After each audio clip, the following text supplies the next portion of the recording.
Good morning. Welcome to the No Way Jose podcast. This is the morning dump. It's July 29th. Was it Wednesday? Yeah, Wednesday. That's right. I'm your host, Jose Galison, and this is the kitty of the day, Delilah, this sweet little lady. This is our second generation of chocolate torties here. She is a good mama. She's supposed to be pregnant again. I can't quite tell. I know I showed you guys yesterday one of the other pregnant mamas, one of two. So this is the other one. Can't quite tell. Should be, though. Looking like it might be the case. Probably know here in a week or so. Have a better idea if she's pregnant. Should be, though. So we should be getting more pretty babies from her.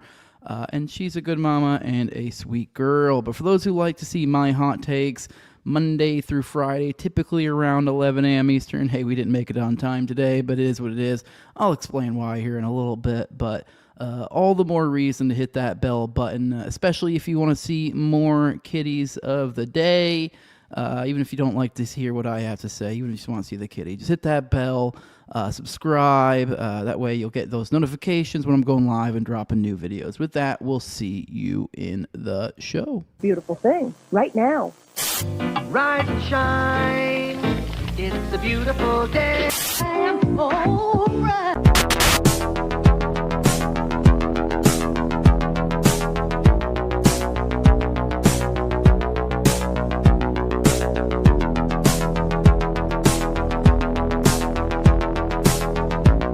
About a third of the building has been blown away. This is the bridge to the white light.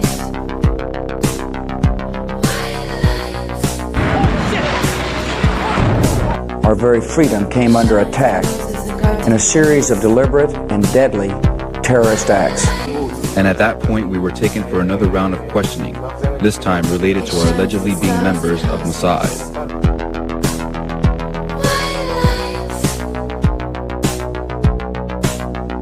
It's crazy evil.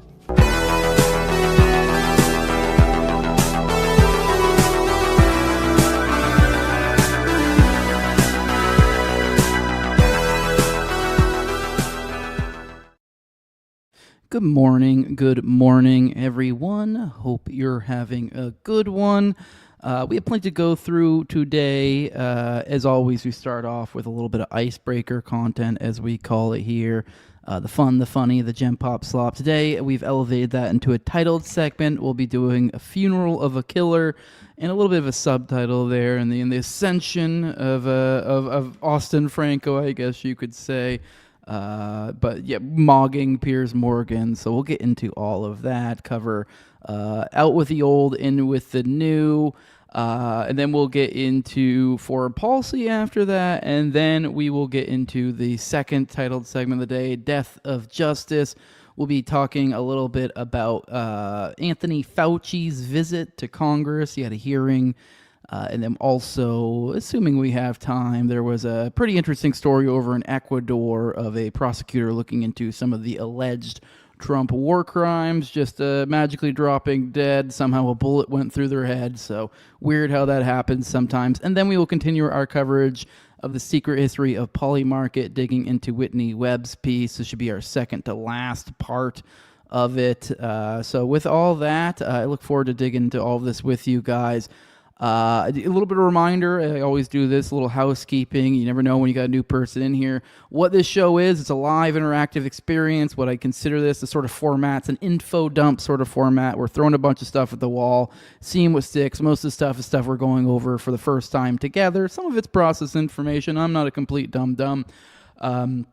But I also do try to accommodate for people who don't show up for the live stream experience. And with that, more people show up for the, not live than live. So to accommodate you guys, I leave timestamps in the video/podcast description that we can bounce around from topic to topic. And you can also, avoid that chat banter that I keep towards the end of each segment. Now, if you are here for the live experience, I try to give everyone at least one good morning. After that, you got to catch my interest or catch my wallet being Super Chat. Or if you're a supporter of the show, I'm generally pretty good about knowing who the chat is. One of those and one who's one of the and not one of those. I have a pretty good eye for my people. We're a pretty tight-knit little community with a Telegram and everything. But yeah, after that, like I said, yeah. So the Patreon top left hand corner, you can support there. You can get other perks as well, which we'll go over at the end of the episode. But without any further ado, let's go ahead and get into some of the icebreaker content. Which, like I said today, we're calling this segment "Funeral of a Killer" because we're getting into, I guess, kind of what ended up being a little bit of a hilarious moment in some ways. We'll be covering the hilarity of it, of the Lindsey Graham funeral. And then also, like I said, a little bit of a kind of out with the old, in with the new. We're going to cover also some new footage from Austin Franco. He went on Piers Morgan. I caught a little bit of it already, so I'm pretty excited.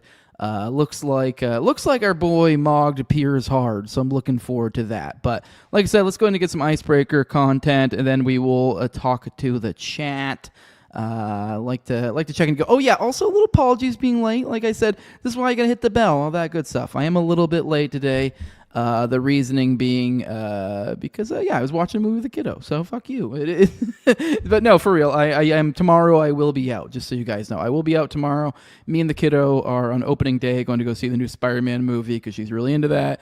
And so in the past few months, she's made a point of rewatching, because we ordered these tickets a long while ago, rewatching all of the Marvel universe. And now she's gotten to the point where she's watched all of them. Now she's doing the expanded one. We finished Deadpool versus Wolverine, and Deadpool and Wolverine this morning, since it's kind of more expanded, and you're not entirely sure where this next movie is going to go. So, but yeah, so that's why I missed you guys today. Just hanging out with the kiddo, watching a movie.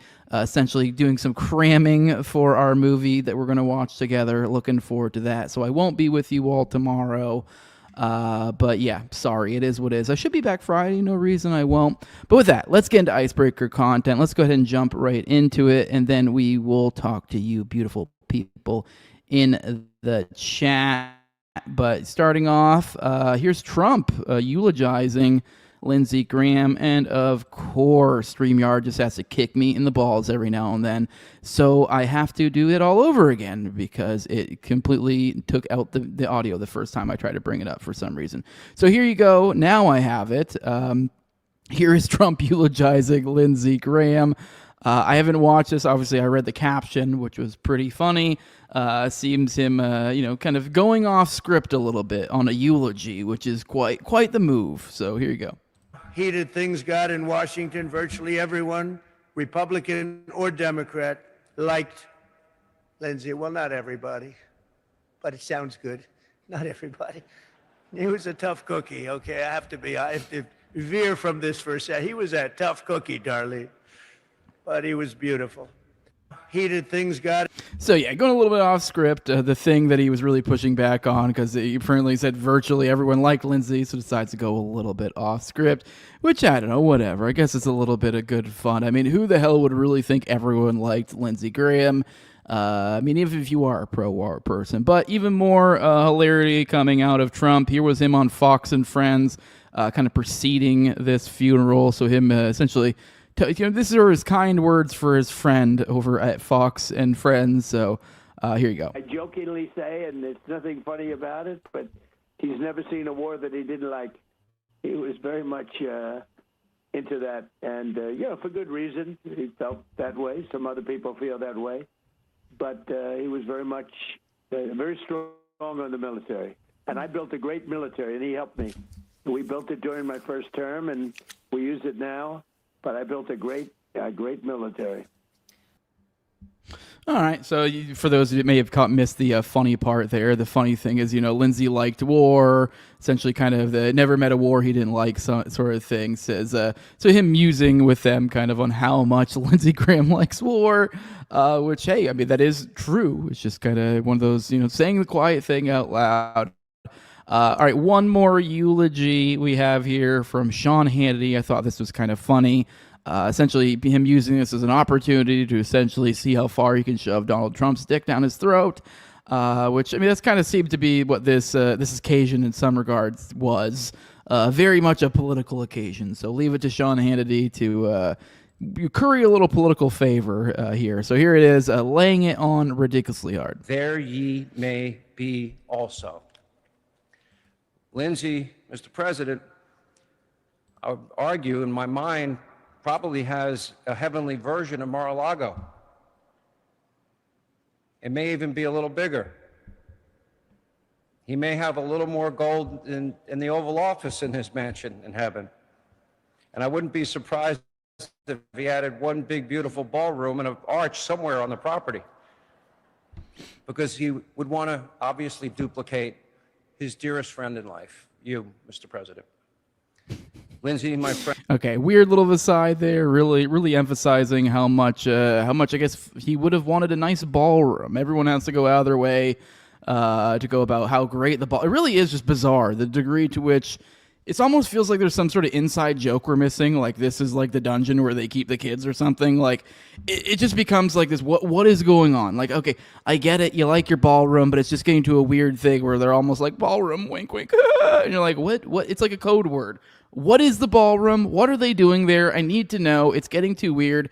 I think I saw Trump sharing something with some like rapper or somebody, just recently. It flashed across my feed, I think, essentially going, oh, this guy loves it's over the top. It's ridiculous. Like, to the point where you have other people just for no reason, just kind of wink, nod, ballroom. I mean, who knows? Maybe it really is just that simple that you just have to make some sort of reference to how great the ballroom is, and just that's what gets Trump going really big time. I don't know. It feels like something else is going there. I know he's a weird feller, Trump. He does kind of get off on people who jerk on his ego a little bit, but even this just seems ridiculous. I don't know. What do you guys think? What the fuck is going on in that ballroom? But we have more info on the final days from old Larry Loomer, who's really kind of gone full bore pushing essentially Ukrainian propaganda lately, which, I mean, hey, it's this is where she thrives, in the propaganda aisle. So who would have thought, she's only going to keep it to Israel? No fucking way. But either way, here's some more from Larry Loomer, some more context surrounding Lindsey Graham's death. I don't know if I reported on this or if it was something there was any details in any articles I read. I did not know that he had just had his 71st birthday 2 days before he died, and it was while he was visiting that he had 71st birthday. So part of this was kind of like a birthday thing. So that there's some significance there. Either way, here's Larry Loomer. I'm just being silly for those who aren't in the joke. It's Laura Loomer. A lot of people. There's a conspiracy that goes around. This chick's a dude with as fucked as her face is, but from surgery and other things. It is believable. Who knows? Maybe it's some tranny. Surgery did not quite go well. Although I will say, if this was a dude and went to a chick, not bad. I guess so far as like pulling it off. Now, if this is just an actual chick, a little rough, Laura. But either way. That's not what we're talking about. Let's hear some more about what was going on shortly before Lindsey died. Hey everybody, Laura Loomer here. I am currently in Ukraine at the world-famous Skyfall drone manufacturing facility. I am holding the P1 Sun drone interceptor, and you may have seen this drone interceptor recently because it's the same exact drone interceptor that was held by Senator Lindsey Graham just 2 days before he tragically passed away. Now, a lot of people are not aware of this, but Senator Lindsey Graham was actually celebrating his 71st birthday the day that he visited this drone facility in Ukraine. And so to honor the senator spending his birthday with them, Skyfall actually used one of their drones to hold a sign that said, "Happy birthday, Senator Lindsey Graham." Now, they were going to gift the senator with one of these drone interceptors. They actually did gift him one of these drone interceptors, but nobody knew that he would be dead just 2 days later. And so they've given me this footage exclusively to share with the American people on the day of Senator Lindsey Graham's funeral.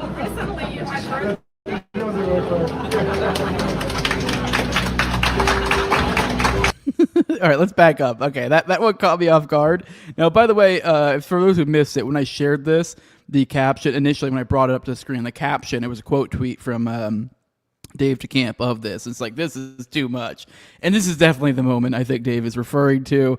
For those who watch on audio, I guess I'll give you a little bit of description. Like, oh, here's the moment. Like, here's some footage from shortly before he died. It's literally, he's at the drone factory, and they take the drone and they hang a little happy birthday under it, and it's got a little birthday hat, and it's like, it's floating. So in the little drone factory, so that was their presentation for Lindsey Graham, which I guess is kind of cutesy in a sort of way, but obviously, if you understand these are weapons of war, it's just something, I don't know, just a little bit, a little much. And I remember I checked out Anti-War Radio this morning, and he covered this. I think there's a little bit more that takes us even to another level. So let's keep going. It gets to a ridiculous level, but it just feels. I don't know who's writing this shit. Sometimes I guess truth just really is stranger than fiction, huh?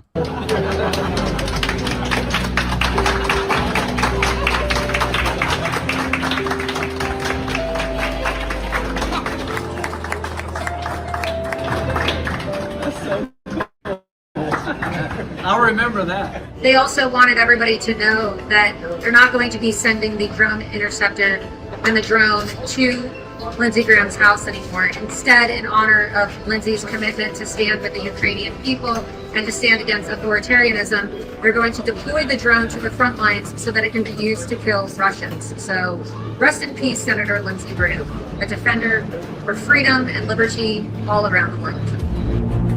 All right, so I was right. Yeah, there was another little thing that really takes it a whole other level. For those who missed it there at the end, she said they're going to. Apparently, I guess the idea was to send him the drone as kind of like a happy birthday thing. I guess they decided not to, and instead they're gonna send it off to the battlefield. That way, Lindsey Graham's little happy birthday drone gets the opportunity to finally become a full-fledged murder drone, making Lindsey Graham smile down in hell. So. Just, I guess, kind of beautiful or horrifying, depending how you look at it. Either way, just what an absolute parody of a world we live in, huh? But I don't know. Let's. There's like 13 seconds left of this. I doubt there's anything more, but let's fish it out, I guess.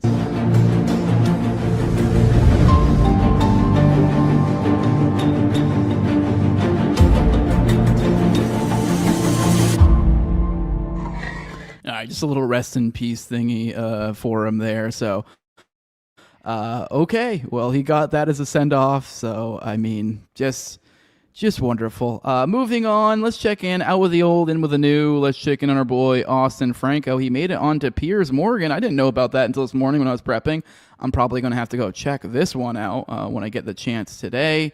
My watch later list is getting quite full. I still got to go check out. I'm like 30 minutes deep into Austin's over 2 hours with Jake Shields, so I got to finish that. Obviously, my Austin Picard. I guess I got to check out two Austins now. A tale of two Austins, but we're getting some more from our boy Austin Franco. Yeah, we covered this in the introductory portion of the show the other day.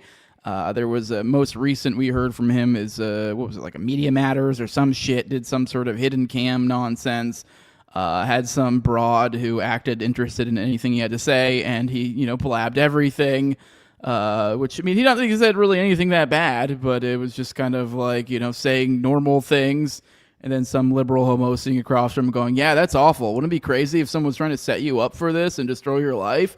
You're like, yeah, wouldn't that be wild? Yeah, that'd be crazy. Meanwhile, it's them. But either way, here's Austin Franco. So now we're getting a little bit more than just stuff that's perfectly crafted by, I guess you could say, the opposition. Now he's entered into the Piers realm, which is still kind of a contentious area to be in, since Piers still very much is, in some regards, I guess, a bit of an establishment creature, especially when it comes to sentiments in regards to things like Jews or any sort of really, identity-based stuff. He very much is still got like captured, I guess you could say, by that like woke nonsense in some regards. So this is a little bit of a clash of styles, young and the old here.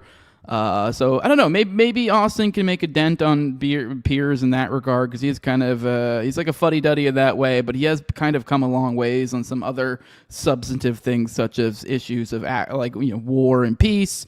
So I don't know, let's check this out. I'll have to check this out on my own time later, but let's dig a little bit into our boy Austin Franco finally taking his identity, or I guess his online image more into his own hands, as opposed to it being crafted by those that lord above us in shadow. So here he is. Listen, Pierce, when you have a genocidal country that's made up of 90% Jews that insist upon killing Palestinians and reporters and dragging America into wars abroad, no, I'm not going to want to associate with those people. And you're seeing this among the youth. All right, you're seeing with the emergence of America First. And this is a common sentiment that is held. If you think this is just me, you are completely wrong. It might not be held among your children, but it is held among the youth. And I've talked with plenty of people who have come out in support of me, who are tired of these games, all right, playing, going in wars abroad for foreign countries. They're tired of it all. And they're tired of seeing their country destroyed by third worlders, all right? They can't find a job, and they have nothing to lose. Okay. So just to be clear, what's your view of the war in Iran? I would have no part in it. In Iran, presumably by the same argument you've just put forward, you would not want to be associated with any American for the decision. Hey, did you guys lose a portion of that for a second? It did a weird thing on my end. I just want to make sure you didn't lose some significant context, because I think this is where Piers tries to pull the whole "I trapped you," "Ooh, I trapped you" type of trick. So, and if someone in the chat, if you did miss anything, and if it did like cut off for a minute or something there, I don't know if I had a lapse in connection. Just want to make sure you guys didn't miss anything. Either way, I'm going to keep going. Taken by this American government, you want nothing to do with any Americans. Is that your position? No, America is made up of a multicultural society. Then you know what, Austin? I knew you'd say no, because you're just not only stupid, but you're a massive hypocrite, because you're blaming 15 million Jews for the decision making by a prime minister and a government in Israel, which has nothing to do with the vast majority of Jewish people Before we worldwide. keep going, I do want to get into. I mean, I don't know. Obviously, I haven't watched the rest of this, so I don't know if maybe it has been like. It has been established what specifically you're talking about. But one thing I've made a point to emphasize with this Austin Franco story throughout is that definitely focus on, like, if I was Austin, or what I would recommend, or really to anyone, is to hone in on that, like, this is explicitly, because it was like the small hat type, literally a religious Jew. Like, people like to make distinctions between religious and ethnic. And there's a far better argument to be made on the merits of discriminatory behavior in regards to belief systems as opposed to race. Now, I will grant there's some argument in regards to race in the sense that you could say, hey, certain behaviors are more prevalent amongst certain races, but I think it's probably pretty, generally speaking, I know we can have all the jokes and point to this race signs, that race signs. Generally, it's not very dependable. It's pretty... I mean, there's so many, great examples of people of all different race. And yes, I know if you play sticks, whatever. Either way, point being, it's far less. There's far more, I guess I'd say, of a statistical. I don't know. How do I say this? Is a far better argument to be made on the merits of discrimination based on behavior, or especially a set of behaviors, which is what essentially a religion is. It's a certain doctrinized belief system. This is how you should behave. This is how you should interact with the world. So that really should be what one should hone in on. And if you're talking about an entire state that is founded on that, and I know it does get murky when you get into the ethnic side of it there, but at the very least, he could hone in on that there. And it's kind of like I don't know how you argue against that, honestly. Anyway, let's keep going on with this clip. Hate it as much as I do. But when the same logic that you've espoused is applied to a war in Iran waged by this American administration, your position is not you want nothing to do with Americans, is it? Because you're a hypocrite and you don't understand. All right, first off, this logic is so fucking stupid because, for one, he is an American, so there would be the first flaw in his logic there. Also, when you're talking about America, we're not talking about, sure, let's say if America was literally a Christian nation in the way that people claim that it is, and especially in the way that it is, like Israel is a Jewish nation, if America was Christian in the same way that Israel is, then sure, you would have some sort of argument here. I mean, now you would have to make a separate argument of why this certain Christian behavior is, this conception of Christian, this current time is inappropriate or whatever. But either way, you'd have an actual argument. You'd have a group of people who generally fall along a certain set of beliefs due to their belief system that you, for whatever reason, have an issue with. Austin Franco clearly has an issue with Jews, which he has said numerous times. He's even referenced that he's had issues working with other ones. And when he says that, he's not even talking about the abstract, or not abstract, but like the ethnic type that's more of this loosey-goosey, what are we talking about?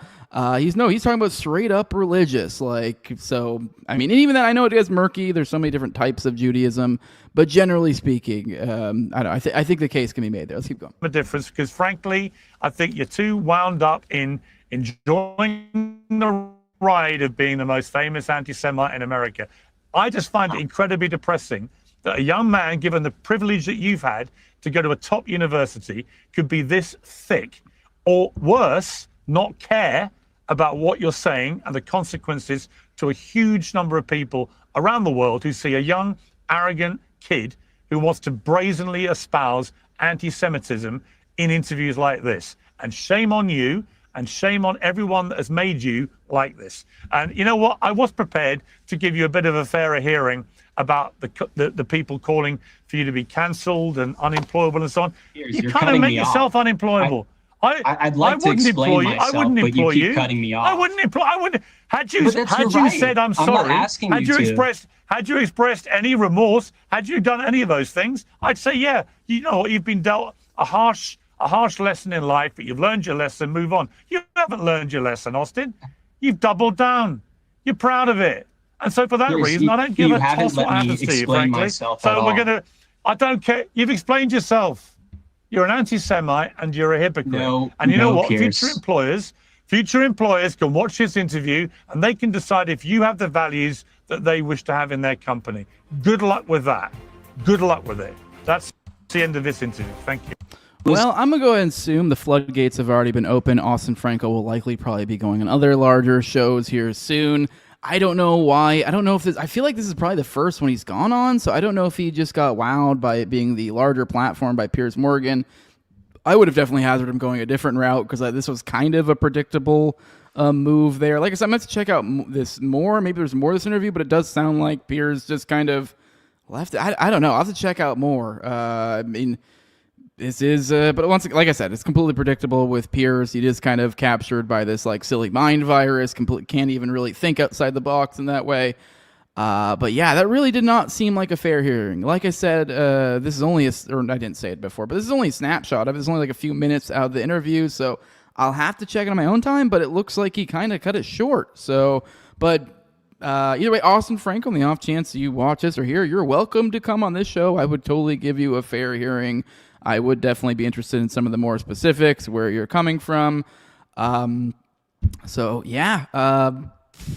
Well, either way, I hope he does better on future interviews. Not saying he necessarily did anything bad. I mean, it's more that like I hope he gets a fairer shake, I guess you could say.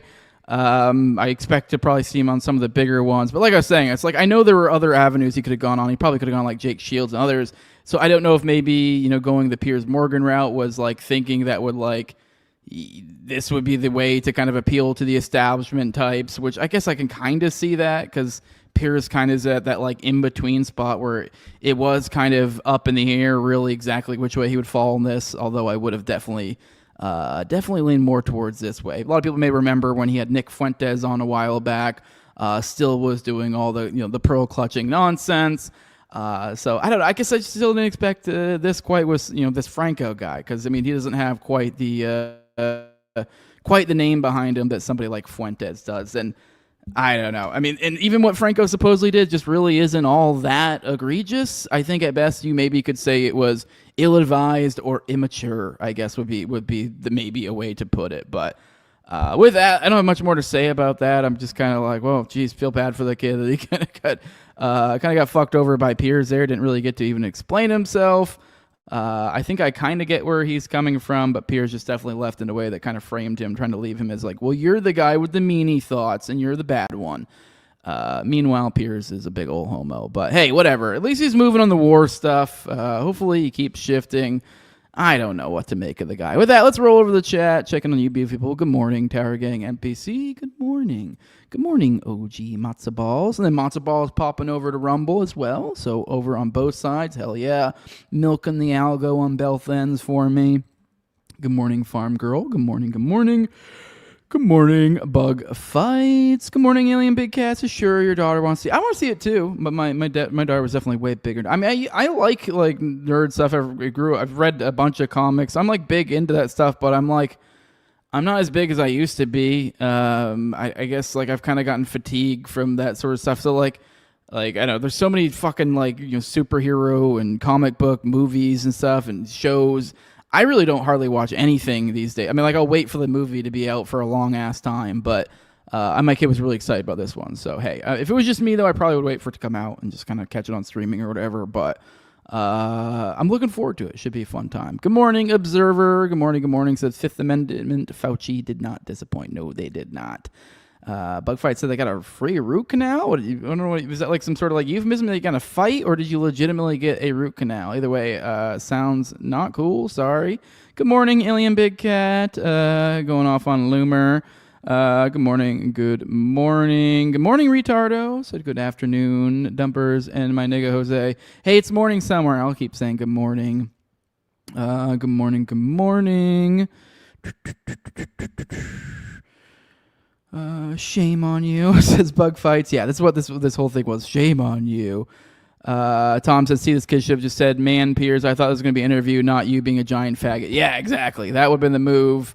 I mean, hey, that would be doubling down. So, for sure. Yeah, Tom says, this kid was unprofessional, but man, find me anyone who actually acts like a professional nowadays. It's probably less than 10% of people. And even then, the thing that you're saying is like, and I would agree, is like, you know, it's unprofessional. Because all that professional or unprofessional is just like a general set of behaviors that one would associate with the proper way of going about one's job, whatever your profession is. And like I would say, yeah, that's not an advised thing to do. Most people are not going to react positively to you divulging that sort of information in employment. Now, you can say that's unprofessional, but now I would say, as I've said before, it's like you being brutally honest. It's like, if I was the employer, that's information I would want. So, I mean, I'd prefer to know why someone didn't want to work for me. And if it was something about my identity, I would like to know that. So, not that I'm going to necessarily change my identity, but I could do something with that info, perhaps. Bug Fights, cracked a tooth. That sucks, dude. All right, with that, let's go ahead and get into some foreign policy, check in on what's going on. We got to kind of like rate as things, as I was setting up today, a lot of shit was popping off. So, this stuff will probably be smoothed out a little bit more tomorrow, or maybe not tomorrow, I guess Friday when I come back here. Probably smooth out a little bit more exactly what the fuck happened here. But still a little bit of a fog of war going on. We get a few different exchanges. We have currently, so we have Donald Trump's at this current moment threatening retaliatory action against Iran. After Iran has said that it's fired missiles at a U.S. base in Jordan. I don't believe we've gotten necessarily any sort of confirmation from the U.S. side of things, but it's like obviously them, threatening retaliation's kind of the confirmation in and of itself. But they've been tight-lipped on specific info, so we don't really know anything other than Iran said they fired missiles at Jordan, and Trump said they're going to retaliate. Now I don't really know what supposedly started I'm not entirely sure the exact order of these things, to be clear. I think I have a good idea of the order of things, but still kind of confusing because we also have a supposed Saudi attack that one of these groups was referencing to as what started it. I think there was also an attack that they in Iraq where they killed at least 20 Iraqi fighters. It was a U.S. Saudi combined one. I believe that was the one that they were claiming had something to do with God, what am I bringing far here? Some sort of attack on Saudi. So there's some sort of Saudi attack. Maybe, we're in such a weird murky, so many different things are going on, so many different actors are involved, it's hard to keep track of, and that's kind of one of the main issues here. But apparently, it seems like the main thing to proceed this on was some attack on Saudi. From there, they then attacked these Iraqi militias in Iraq that are part of the government because they have this weird military sort of setup that we've talked about before. These are these militias that they've absorbed through all the different civil war periods they've had. This government and that government from all of our upheavals that we've helped over there. Kind of made this weird hodgepodge of military that they have, that some are Shiite, some are Sunni, some are this, some are that. And so you end up with these weird sort of alliances. And that has been, so there's been these militia groups that are technically part of the broader military over there in Iraq that have gone involved in the attacks in Iran. Now we have attacked those groups, and Iraq is also, I guess, now pissed at us too because they've condemned the attacks because their theory is they weren't even given an opportunity, is my understanding, to address this themselves because it's coming from their own military. But either way, so it's very confusing. We have a couple different things. We have a supposed Saudi attack that not really even sure who did this, but now we also have this attack against Iraqi fighters. And that is, I believe, what supposedly preceded maybe this Jordan one. So I believe that might be what Iran was using as a precedent for, or not precedent, the pretense for their attack on Jordan. And then now the latest is, threats from Trump. So we'll see what comes from that. I mean, we had been in a bit of a pause. So I mean, this is what happens. You have so many different actors going around. Like I said, confusing, but that's where we're at now. But this is very much, I'd say, probably a sign that if it wasn't very clear, there's probably not much of a chance going back to any sort of diplomacy. Even more so, the diplomacy is looking more and more out the window here. So I don't know. We'll see. I expect more back and forth, more to talk about on Friday. But we're kind of this weird, murky fog of war territory right now. But moving on, we have updates on, as I was kind of speaking to the idea of this conflict expanding and how this thing can get ever so more confusing. And just kind of create a whole life of its own and spin out of control, as it already has, but continues to spin out of control. We have more info on that attack on the Iranian vessel by Ukraine from the other day. So apparently they're now saying it was unintentional, which I don't know how the fuck that could be unintentional, but I'm going to take this as some sort of positive development because, by God, I really do not want these two more wars merging, because what the absolute fuck, that would be wild. But because Abbas Araghchi said on Tuesday, the Ukraine's foreign minister assured him the Ukrainian drone attack on an Iranian commercial vessel in the Caspian Sea, which killed an Iranian mariner, was unintentional, though Zelensky previously suggested it was a targeted strike. Said, I was assured by Ukrainian foreign minister that the attack on an Iranian ship was unintentional and Ukraine seeks no escalation, Araghchi wrote on X. Iran does not seek escalation either, but made clear any attack on our citizens or interests is unacceptable. There must be restitution for losses. In his statement, the call, Sabia didn't explicitly deny it was an intentional attack, but acknowledged the ship that was hit was a civilian vessel. I reiterated that all of Ukraine's actions are aimed solely at defending our country from Russian aggression and never intended to target civilian vessels or people, Sabiha said, recounting what he told Araghchi. So even that's kind of not a denial of targeting. It's like we didn't mean to hit a civilian vessel at best. So it looks like, hey, we were trying to get in the mix, but because you could also, there's a lot of theories about why they'd be getting involved. Very much trying to find ways to continue the aid train from the United States and other such ways that we help them or further help. That maybe getting involved could be one way that they kind of curry some favor from the Trump administration. There has been some theories there, so that would kind of fulfill the first half of that statement. All of Ukraine's actions are aimed solely at defending our country from Russian aggression and never intended to, our country from aggression. Ending right there, that would make sense. That would make sense by that logic. If you're saying, well, I have to do this to defend our country from Russian aggression, but we didn't mean to hit civilian vessels. So maybe that's the cop out here, but whatever, I'll take it. So this is also true with regard to Iran's statements about their national who died in a civilian vessel that was targeted in a recent incident. Our goal is to counter Russian aggression, which is the root cause of all incidents, and is Russia who bears full responsibility for all provocations and casualties.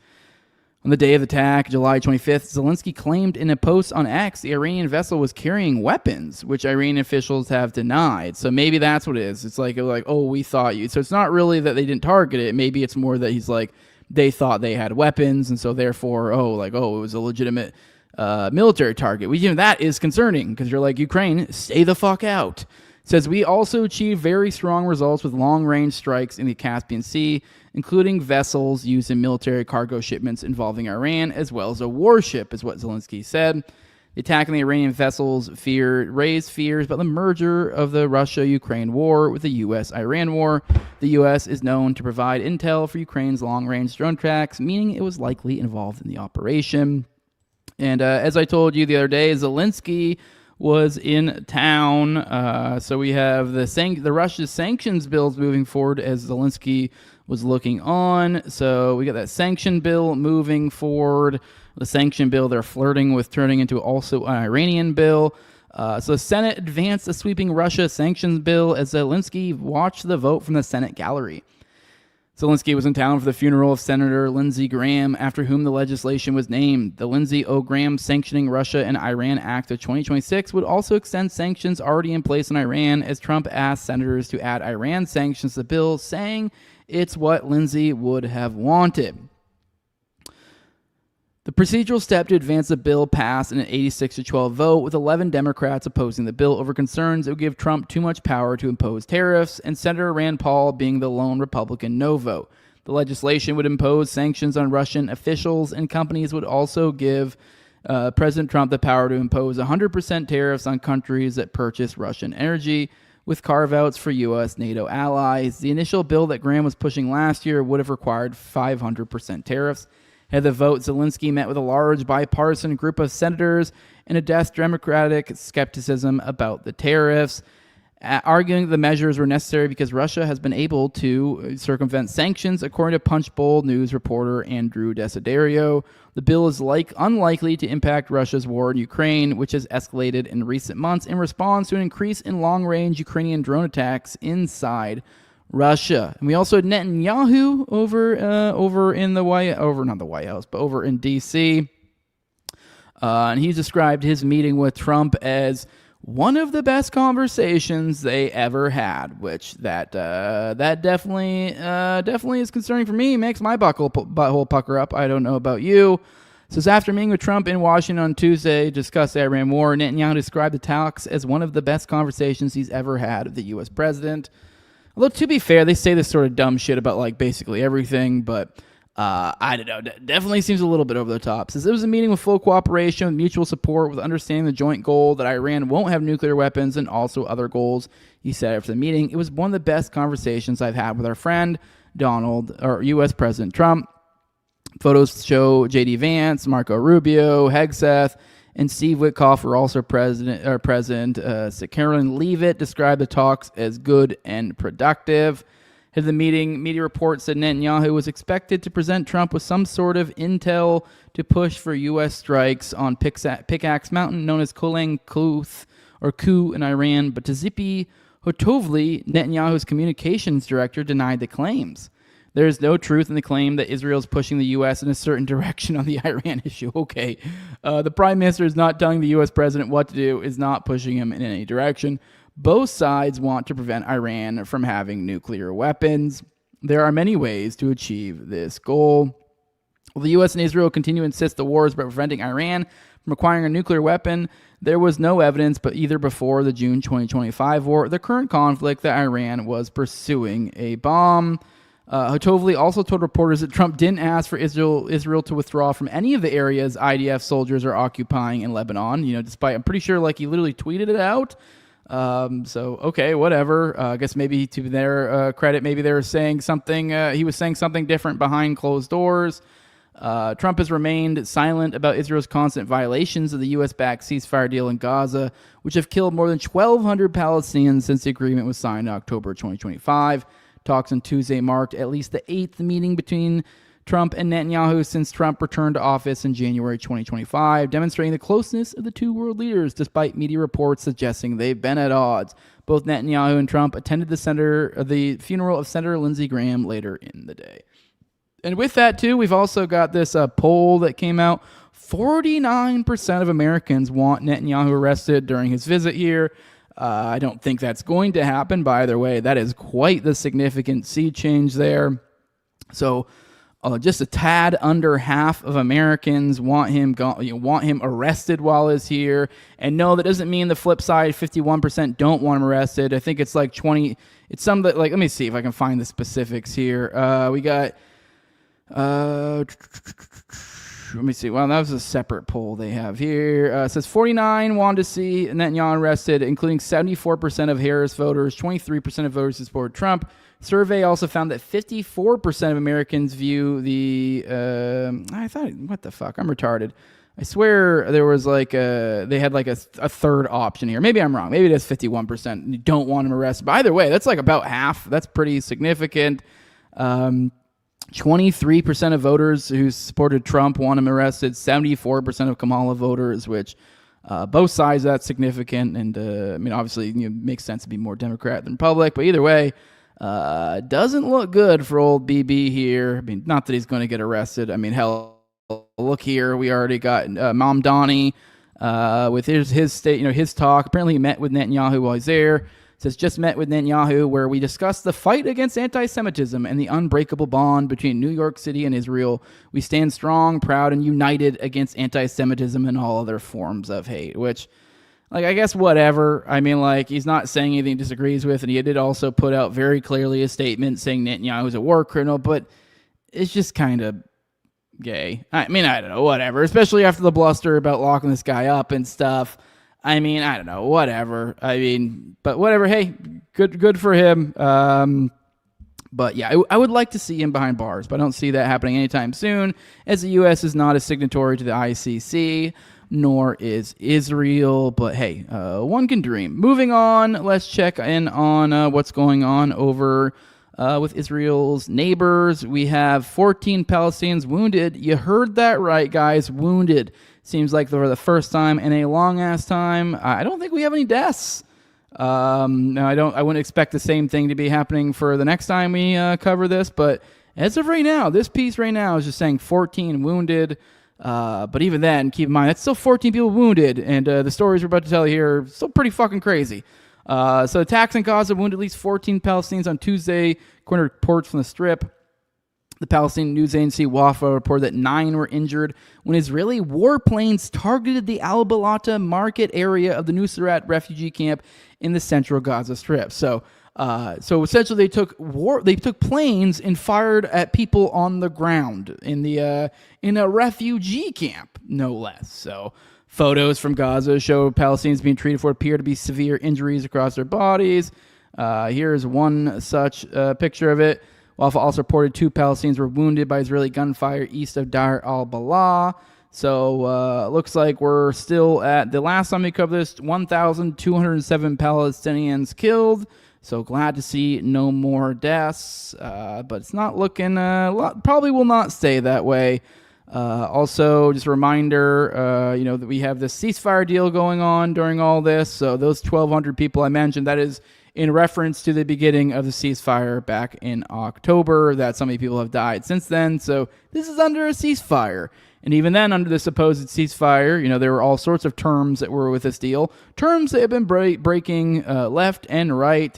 For example, the yellow line, they have continued to push over and over and over again, west, further west, west, west. And we also have the defense minister, Israel Katz, has said that Israel won't withdraw from Gaza even if Hamas disarms, and will eventually create 3 Nachala outposts, a type of Jewish settlement started by IDF soldiers with the goal of turning them into permanent civilian communities. So seems like going full settler on Gaza. So wish I had better news there, but hey, at least nobody died. Then checking in on Syria, looks like Shara, the leader there, has finally had enough of this shit. So I guess he's saying his nation is working to establish a security agreement with Israel. I would hazard caution to that guy. They are not known for keeping their word. So Syrian President Ahmad al-Shara says his nation is actively working to establish a security agreement with Israel during an exclusive interview Sunday with Al Jazeera's Mukabala program. Al-Shara said several other nations were participating in the security talks, that any agreement reached would not involve renouncing Syria's claim to the Golan Heights, which Israel has occupied since 1967.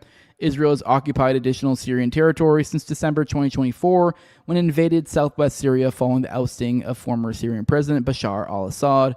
Al-Shara also said his government has no intention of intervening in Lebanon, where Israeli forces are currently occupying the south of the nation and waging war on Hezbollah and the civilian population. Israel and Syria have a long history of strife, as Syria fought alongside forces from Egypt, Iraq, Lebanon, Yemen, and Saudi Arabia in the first Arab-Israeli War. Syria fought against Israel during the Six-Day War of 1967, during which time Israeli forces occupied Syria's strategic Golan Heights. The two nations fought again during the Yom Kippur War in 1973. Al-Shara has come a long way since the days when he was known as Al-Jalani, and he fought with Al-Qaeda in Iraq against U.S. forces. He was captured by the U.S. military in 2006 and imprisoned, but then released in 2011 for reasons that remain classified.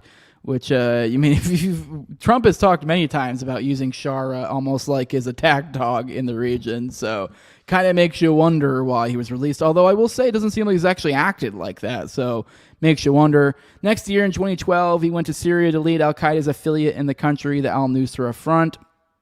In the 21st century, Syria had become part of the Shia Crescent, a coalition of Shia-led and allied nations that formed a land bridge from Iran to Iraq to Syria to Lebanon. The United States viewed this as a geostrategic impediment, while the Israelis viewed it as an existential threat. After creating this land bridge by overthrowing the Sunni-dominated regime of Iraqi dictator Saddam Hussein and handing the central government to supermajority Shia in 2003, the George W. Bush administration pivoted to the redirection and began backing Sunni-based insurgencies throughout the region. The Barack Obama administration continued the policy and escalated it. Operation Timber Sycamore funneled billions of dollars in weapons and support to the insurgency waged against the Syrian government under President Bashar al-Assad. The al-Nusra Front, led by al-Jalani, was on the front lines of this fight against Assad's government. When the Assad government collapsed, al-Jalani became the Syrian president. Al-Shara, on Sunday, he told Al Jazeera that he's working toward domestic stability, but his forces have carried out large-scale massacres of Druze and Alawites. American and Israeli officials have long viewed Sunni jihadists as a strategic asset against Iran and Shia power. Al-Shara's security deal ambitions will have to align with that agenda to gain purchase in the West. With that, let's roll the chat, check on you beautiful people, and then we will get into the death of justice, our second titled segment of the day, before we get into our read through the secret history of Polymarket. Let's check it, you guys. What are you guys doing? Got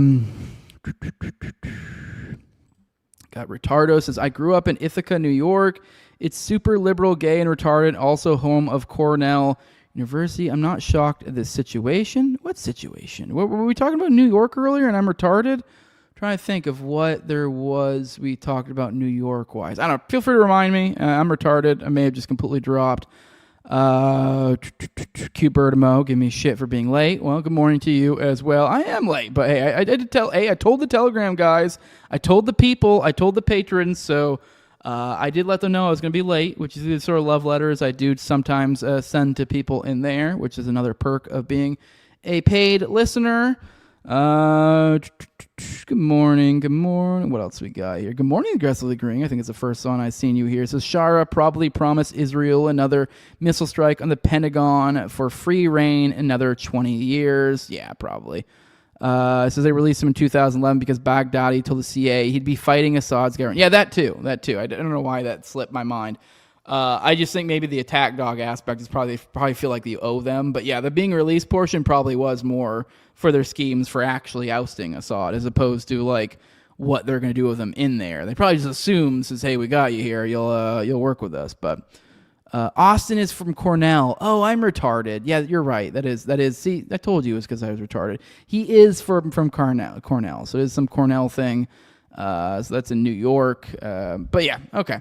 All right, let's jump into a death of justice, covering the Fauci hearing that just occurred. I have a few clips for you guys, and then also a pretty wild story about a prosecutor that was assassinated in Ecuador. So all that and more. Let's go ahead and jump into it.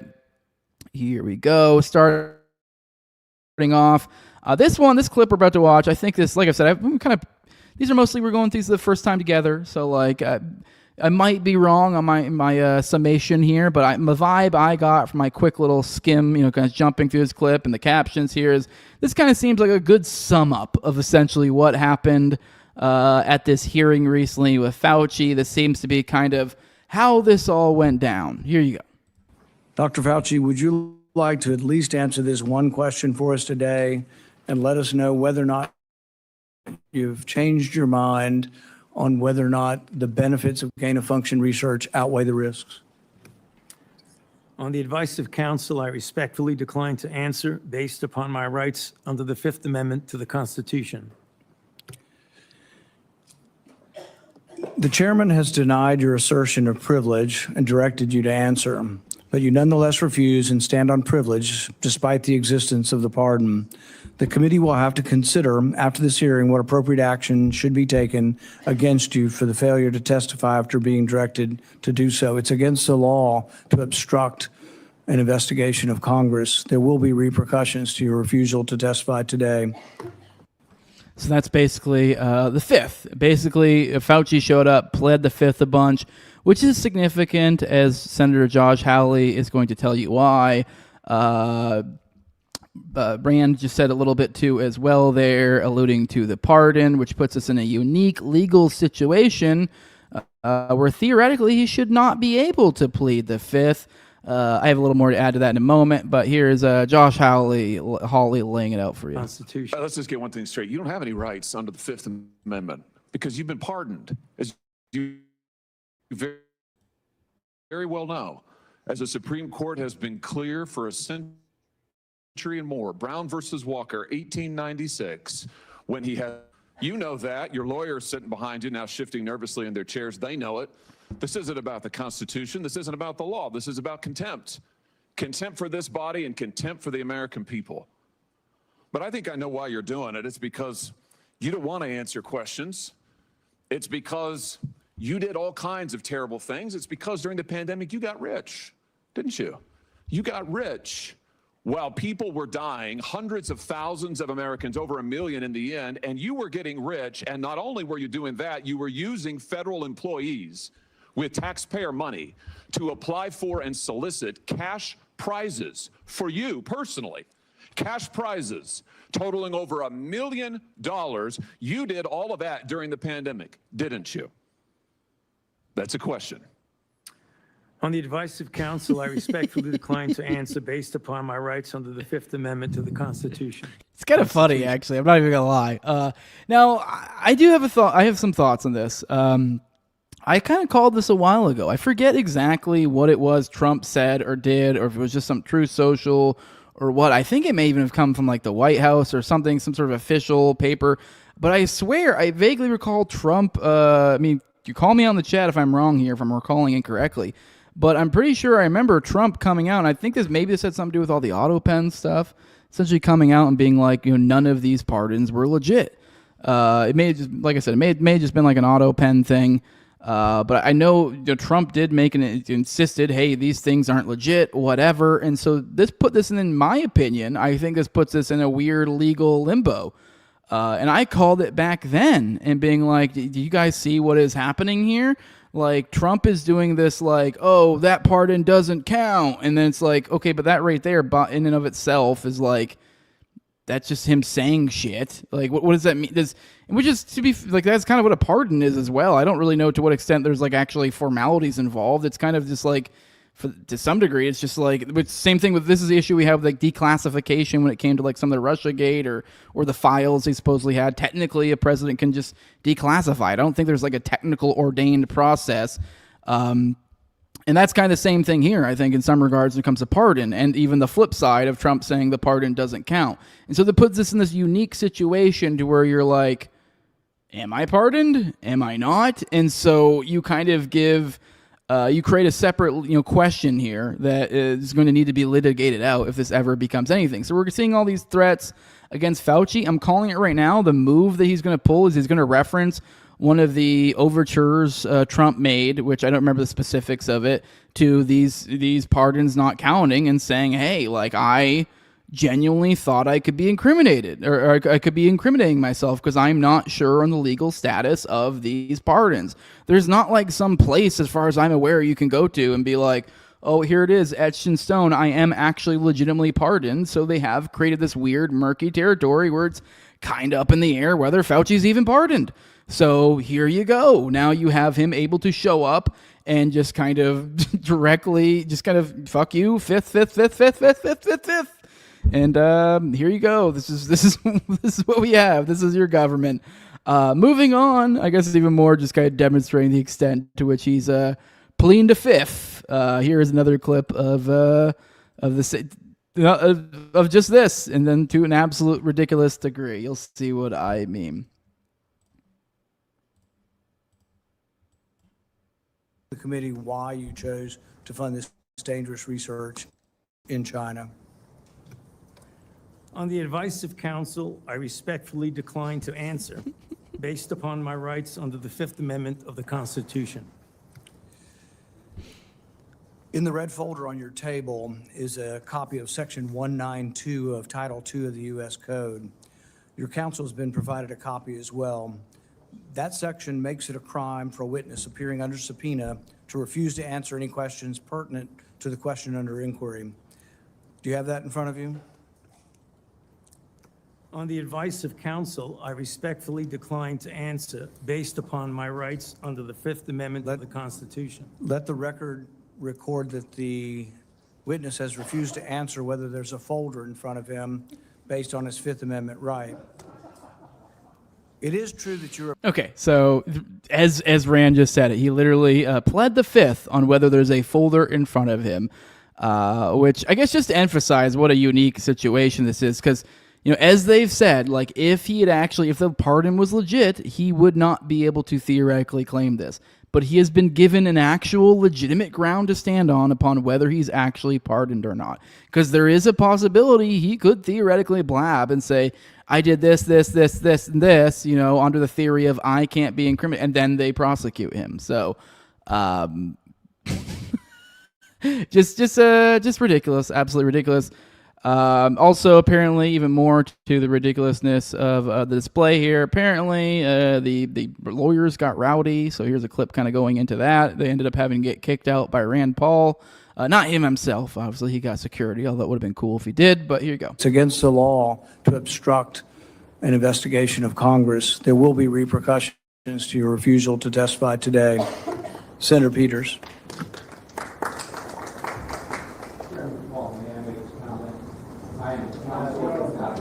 You're not recognized. You're not recognized. If you are unruly, you will be removed from the proceeding. You are not recognized, and you are not recognized, sir. Sir, you are not recognized. You are not recognized. Security, we'll hold off. But you will respect these proceedings. You were told not to sit at the table. You insist on sitting at the table, and we told you you would not be recognized. You are not invited here for testimony, sir. You are being disruptive. Would you behave this way in a courtroom? No, because the judge would put you in jail. I can't do that today, but I can have you escorted from the premises. So I would say, sir, sit quietly and don't say another word. I said, sit quietly, you are not recognized. Another word and you're gone.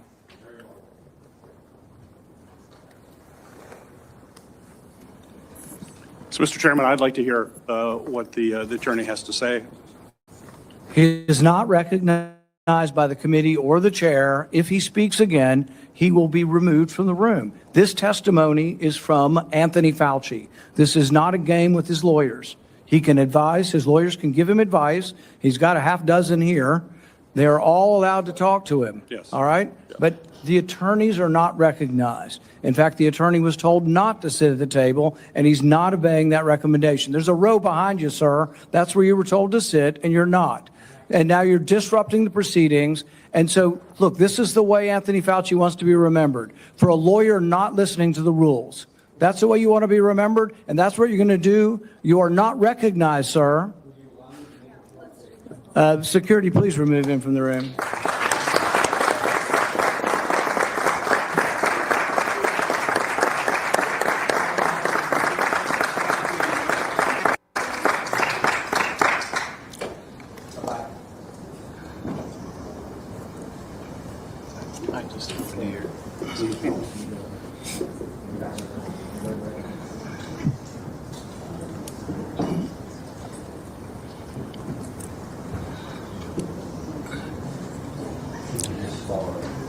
Let the record state that Dr. Fauci will still have the advice of the other half a dozen attorneys that he brought along today. All right, I don't really have much to add to that. Either way, just more of a display on how ridiculous this whole situation was. And then here's one last clip we have on the Fauci stuff. Here's, I think, more revealing kind of what I was getting at earlier, where Fauci, unfortunately, has a little bit of a point here, I think. I don't think he's going to reference the current murky situation of the pardon. But, I think it does kind of the job here for those who, are aware of this history, essentially referencing Rand Paul and his crusade to put Fauci behind bars. So essentially saying here, I'm talking to somebody who's trying to put me behind bars. So it's fair to say, hey, I don't want to incriminate myself. So here you go. Over 200 times over those 38 years. During and after the COVID pandemic, I have appeared multiple times for hearings in the Senate and the House, usually under oath, and sat for several days-long transcribed sworn interviews, answering questions about the very issues that are now the subject of this hearing.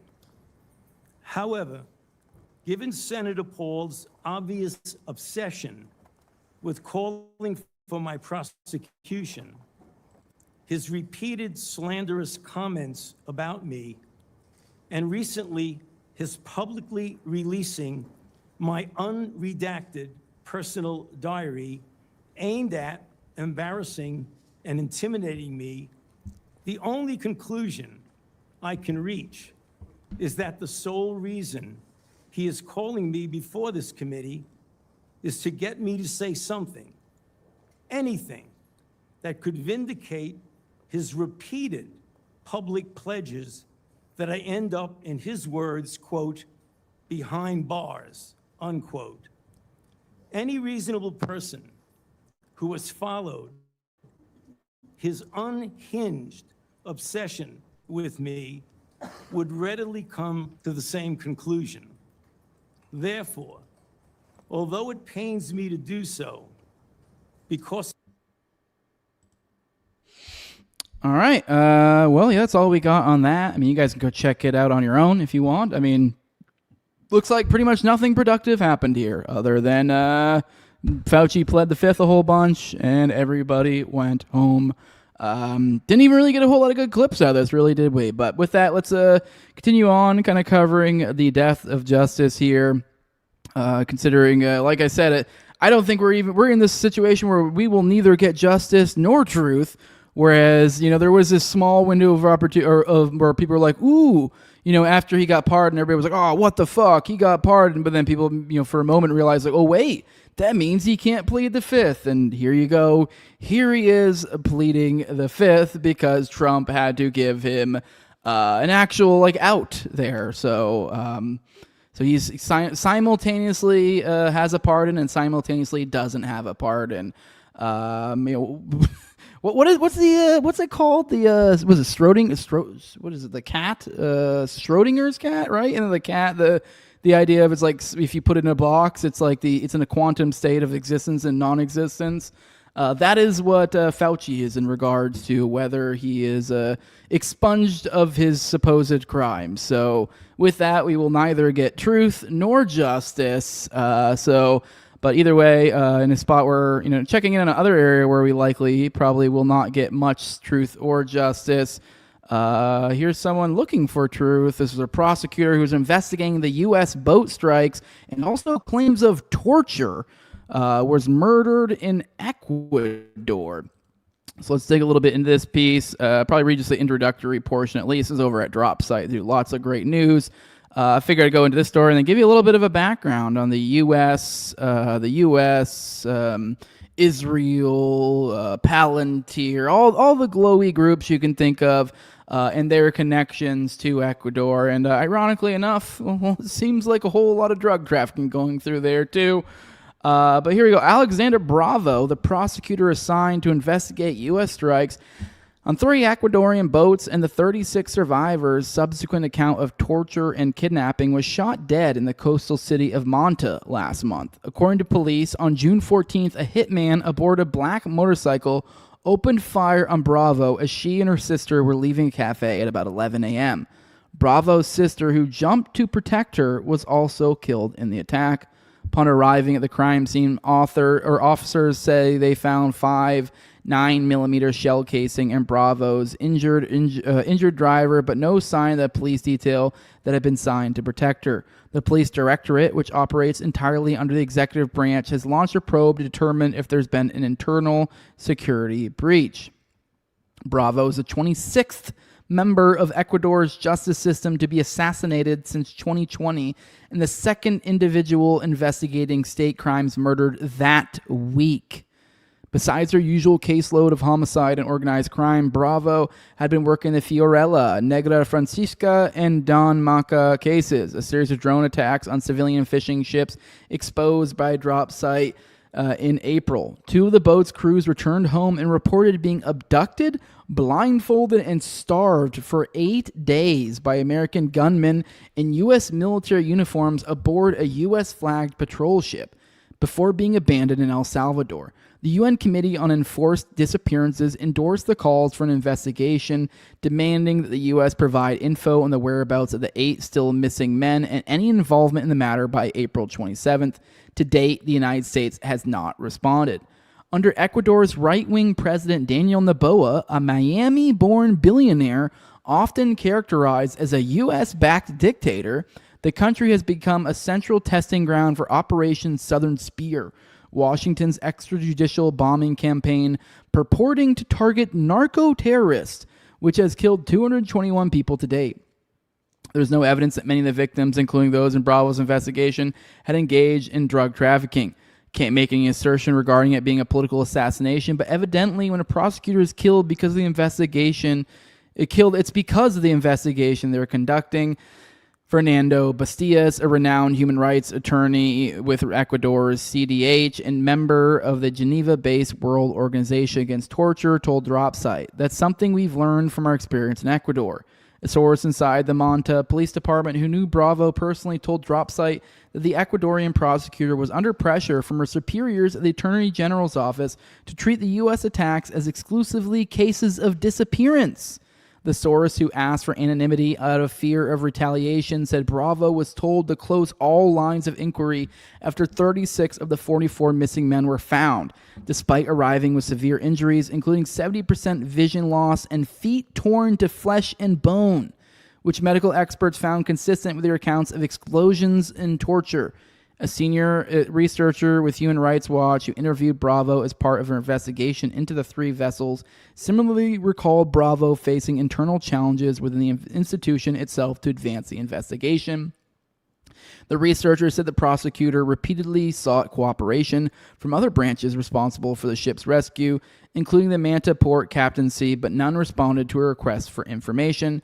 During the Negra Francisca bombing, Darwin Pico Flores, an eyewitness aboard a nearby boat, told Dropsite he called the Manta Port Captaincy to request emergency assistance. Nobody came. In April, as part of its first investigation into the incident, Dropsite called the port seeking comment. Officials hung up after learning the call was from journalists. As of their last meeting on May 8th, the researcher told Dropsite Bravo was still in the initial stages of inquiry and investigation. Bastias told Bravo was investigating a country that has been positioned in the media as an ally against crime. That investigation has not advanced at all, and that stems from an intention to avoid getting into trouble or problems with anyone. The source inside the Manta Police Department said that, given his lack of cooperation with partner agencies, Bravo had asked for advice on how to pursue new sources for evidence. In the days leading up to her death, Bravo was relocated to the Attorney General's office in Monte Cristi, a neighboring municipality.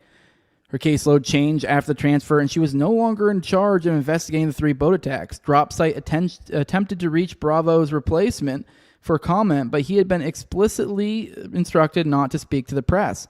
After weeks of attempts to reach the Attorney General's office for comment, they told Dropsite the investigation was sealed and they could not comment on why Bravo was relocated. Inside Ecuador's U.S.-backed military regime, the Attorney General's office has become an increasingly opaque and politicized institution. It's already a major obstacle for prosecutors to investigate local state agents. Now imagine international state agents, Bastias said. The executive branch has implemented a series of legal frameworks that leave these foreign state agents immune from prosecution, he added, referring to the diplomatic immunity given to all U.S. military and Department of Defense personnel through Noboa's 22 martial law decrees. The Pentagon, Coast Guard, and U.S. Southcom have all denied any knowledge or responsibility of the boat incident. After Drop Site published photo evidence of the Negra Francisca bombing, U.S. lawmakers questioned Pete Hegseth during a congressional hearing. On June 13th, the day before Bravo's murder, Representatives Joaquin Castro and Bill Keating published a letter to Hegseth, Marco Rubio, and head of the U.S. Coast Guard, Kevin Lundy, demanding a full audit of U.S. government involvement in the attacks. Despite the deadline of July 10th, none of the agencies have issued a public response.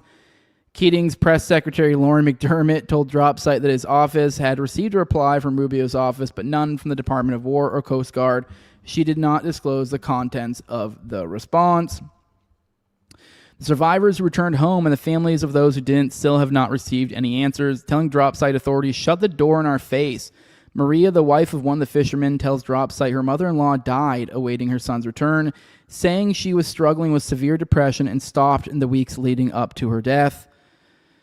Despite both governments' efforts to stonewall investigation, evidence continues to emerge supporting the fishermen's accounts of abduction, airstrikes, and torture. DropSite obtained exclusive video of U.S. Coast Guard activity in the vicinity of the Negra Francisca bombing, open source intelligence that corroborates the Negra Francisca testimonies, and police interviews with eyewitnesses that confirm the U.S. involvement alleged by survivors and documented by DropSite. With the help of Air Wars OSINT analyst and former U.S. Marine Corps member Tommy McCluskey, DropSite accessed additional NASA thermal imagery consistent with the Negra Francisca bombing and vessel tracking data, placing U.S. Coast Guard activity along the route the fishermen say they were taken after the strike. If you want to check out more, you'll have to go read this piece over at DropSite. I will give it a retweet right now if you want to go check it out over on my page. But let's, as I told you guys, gave it kind of a promise. I figured we'd dig a little bit into the country and its alliances with the United States, because that seems relevant given this current story. Here is a little bit of a thread from Boltzmann Booty. He points out, cocaine trafficking CIA Mossad asset president of Ecuador partners with Palantir. This was back in June of 2025, so about a year ago or so. But here's Palantir in Ecuador. It says, "We are proud to officially partner with Ecuador's customs agency, Sine Aduana," and whatever those ats stand for, to combat illegal trade activity and help revitalize its economy. So Palantir to help illegal trade activity. Here's another one, proud to partner with Ecuador. What Boltzmann Booty's quote tweeting here too is says one of the guys leading Noboa's drug raids is a laconic Israeli named Rafi. So it says, in this moment of indiscretion, Noboa disclosed that he received intel and security cooperation from the CIA and Mossad. So it says, so the cocaine trafficking president of Ecuador is a CIA Mossad asset. So he said one of the guys leading the AIDS he has an Israeli running drug raids for him, is what he's talking about there. He quote tweets Palantir working with him. Let's get a little bit more into the background. We're kind of looking at a super thread here for those who are like, sorry, it doesn't necessarily lend itself to the best presentation, but we're kind of jumping around looking at info here. The family company of Ecuador's President Noboa is dealing coke to Europe while arranging for the U.S. to occupy the country to fight drug traffickers. It says memos from WikiLeaks also showed the State Department/CIA was trying to install his dad as president of Ecuador around 20 years ago. Here he's sharing a few excerpts showing this to be the case. It's about Raya gained access to Ecuadorian police documents detailing how the banana company owned by President Daniel Noboa's family has been involved in exporting more than half a ton of cocaine since 2020 to several European countries. Isn't that what these wars are all about? Cocaine?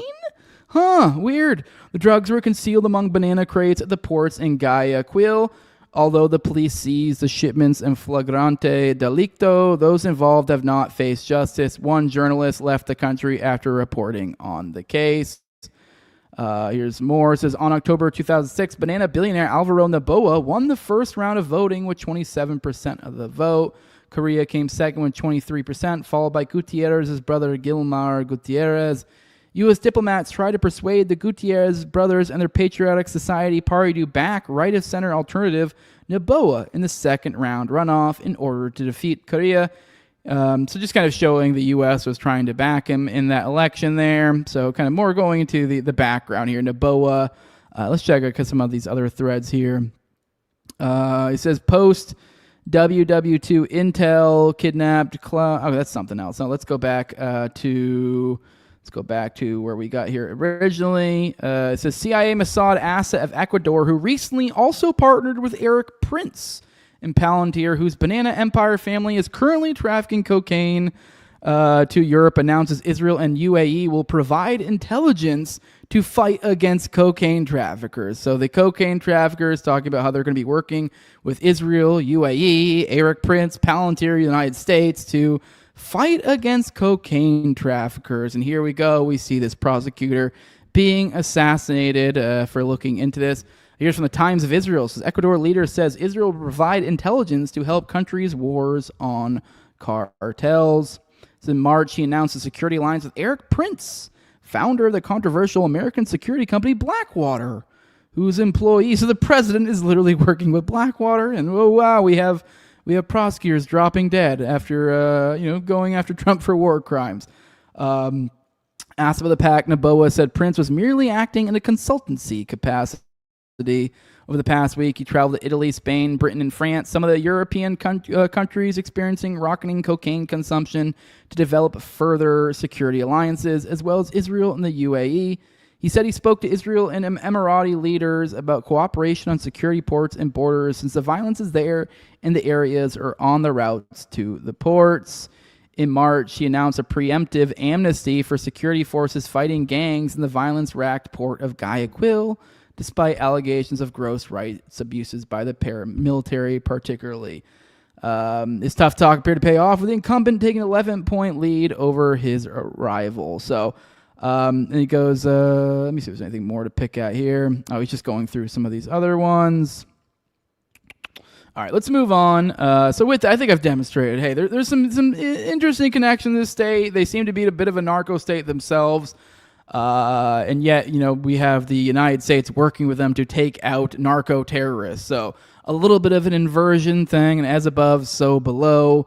And don't get me wrong, they might actually be killing drug dealers, but it's probably not quite so much we're getting rid of drug dealers as it is we're getting rid of the competition. And with all that, to guys kind of finish off this, thinking on all this, the death of justice, I figured it was only perfectly suitable to finish this segment off with this recent clip from the White House Correspondents' Dinner, which I found kind of concerning that he's still out here saying this shit. Donald Trump, that is. But on the flip side, I actually haven't seen a whole lot of people reporting on it, that I've noticed at least. Feel free to chime off in the chat if I am wrong and your perception is different. Maybe our timelines look different. But I have not seen a lot of people reporting this. That makes me feel a little bit better. Maybe they're finally just getting to the point where like kind of rolling their eyes and like, dude, shut the fuck up. But here is Donnie talking about old third term. Do you guys want that third term? Are you guys tired of winning? People have no idea how lucky you are. When I'm gone, you're all going to be broke. Your business model is going to be finished. No, it's true. When I'm not around, you're going to be broke. There's not going to be anybody to report on. Nobody gives a damn about anybody else. The New York Times the other day had 5 stories about me. Before I got into politics, in my whole life, I had 7 front-page stories. This is years of success. I think 6 were good, 1 was bad. I had 5 stories, 7, 5 good. Yeah, I had a total of 7 stories on the front page of the New York Times. That's not bad. Now I average about 3 or 4 a day, all different topics, all bad. Everything bad. But here we are. Here we are. In fact, when I'm finished, I'm going right back to the Oval Office. So I have to be doing okay. But we are all doing good together. That's why tonight, to show just how much I care about the press, and I want to save your ratings, I'm pleased to announce my intention to, and this is somewhat of a scoop, my intention to run for a 4th term as President of the United States. I will be doing that. I will be having an official, in fact, I think I have, I won 3 times. Now I'm going to do it again. Thank you. I'm going to do it. should be easy. I'm getting very good at running for president. Now I won 3 times, did very well the second time, by the way. Yay. All right, let's roll the chat, check it on you guys, see what you guys are up to, and then we will get into our final segment of the day in the secret history of Polymarket, do our second to last coverage or part on this, digging into, I believe, Joey Krug, one of these other characters, seems like one of Teal's butt boys. But yeah, let's check it on you guys, see what you guys are up to. Aggressively agreeing, saying, is that thing going to jump? I don't know. Was there like a cat behind me doing something? I mean, I don't know. Okay. Retardo said this would be hilarious with the Chappelle show skit where Dave sings 1, 2, 3, 4, 5. Yeah, it would be pretty good. That definitely, someone's going to make that meme. Funny enough, I actually just retweeted Matza in the chat, made a little meme of a Schrodinger's Fauci, just retweeted that. A Chappelle show skit. I think I actually saw somebody with that, though, now that you mentioned. I feel like I've actually already seen that meme out there. Somebody's already done like the 5th Chappelle thing as being him being Fauci. But either way, yeah. Here's Cuber. It says, be easy on my boy Fauci. Fauci killed so many faggots with AZD during the AIDS psyop. And during COVID, he helped expose so many mask-wearing cucked faggots. So it's Fauci. I say thank you. Yeah. He is the faggot finder and eliminator. He sure is. So hey, ups to him for that. Way to go, big doggy. Tom reminding us that the banana business has always been dark as shit. Yeah, a lot of these like fruit companies in the South America, fruit companies in South and Central America. A lot of them had some pretty interesting connections to CIA, to where it was seemingly kind of almost a similar thing as like we see with Palantir, where it's like. Was the whatever banana company a front for the CIA, or was the CIA a front for the whatever banana company? So yeah, that's what that's what the history of the United States and South America and Central America kind of looks like. What else we got? Tom says, let's go. Third term, let's run this train into the ground. Yeah. Yeah, this is I don't even know. I really struggle to believe he'll even actually run, let alone win, but he's still running with that, so I don't know what to make of that. Good morning, user chat Ed, saying dump. Yeah, good to have you back here. Kubert says, my dad said when he was a kid and the actual banana boat would come into the river and go past the black community, they would throw bananas in the river and watch them drown trying to get them. All right, I don't believe your dad, but it is pretty funny. All right, let's get into our final segment of the day. Funny enough, we're doing part 6 of the secret history of Polymarket, but as I did in the last part, I brought you something, in these like pieces, these deep pieces, this one particularly digging into Polymarket, it's just very like sanitized with, economic and corporate terms and all this acronym, that dork, this dork.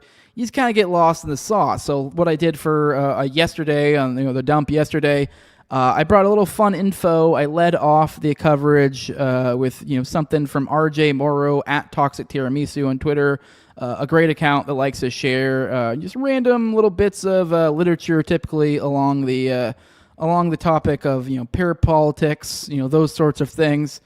And I shared last time a little bit of a weird deep dive into Obama's stepfather. And today we're going to do, we're doing very much the same thing, but instead we're digging into Obama's mother. Which is very much, I think there's a similar parallel to this whole like sort of, coverage we're doing with Polymarket, with this person's connected to that person, who's connected to this shadowy organization, who's connected to that sort of shadowy organization, this intrigue, that intrigue. It's just, this one's more on the nose, more spyish, more sexy, more sex kitten, more this person's murdered, that person's murdered, as opposed to there's that dork running code and that dork running code. This guy sent $10 over to that guy sent $20. It's just, this is more fun. So leading off to kind of I guess just a little bit of an icebreaker, as we start this show off with, here's a little dig into Ann Dunham.